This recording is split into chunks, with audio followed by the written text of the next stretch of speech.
ছোট্ট এই দোয়াটি পড়ে ঘুমিয়ে যান, সকালে উঠে ফলাফল দেখুন। দোয়াটি একদম ছোট্ট। আমি যদি বলি আপনাদেরকে, বলে হুজুর কমন দোয়া, আমরা তো সবাই পারি। এই জন্য ছোট্ট এই দোয়াটি পড়ে আজ রাতে ঘুমিয়ে যাবেন, সকালে উঠে ফলাফল দেখবেন ইনশাআল্লাহুল আজিজ।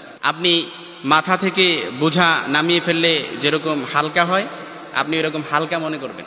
আপনি মনে করবেন আপনার সমস্ত গুনাহ মাফ হয়ে গেছে, এরকম একটা হালকা অনুভূতি আপনার ভেতরে কাজ করবে।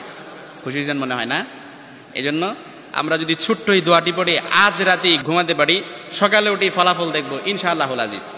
আমি যদি আপনাদেরকে হাদিসের টেক্সট শোনাই, হযরত যায়েদ রাদিয়াল্লাহু তাআলা আনহু থেকে বর্ণিত, রাসূল সাল্লাল্লাহু আলাইহি সাল্লাম বলেন, হাদিসের স্পষ্ট ন্যারেশন হচ্ছে, যে ব্যক্তি রাত্রিবেলা 3 বার এই দোয়াটি পড়ে ঘুমিয়ে যাবে, সকালে উঠে আল্লাহ তাআলা তার সমস্ত গুনাহ মাফ করে দিবে।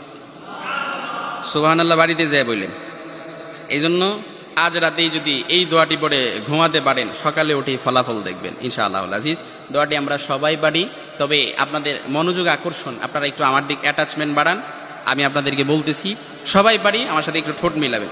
আস্তাগফিরুল্লাহাল্লাযী লা ইলাহা ইল্লা হুয়াল হাইয়ুল কাইয়্যুম ওয়া আতুবু ইলাইহি লা হাওলা ওয়ালা কুওয়াতা ইল্লা বিল্লাহিল আলিয়্যিল আযীম।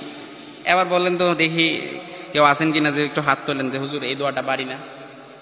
এরকম কেউ আছেন? সবাই পারি না? সবাই পারি।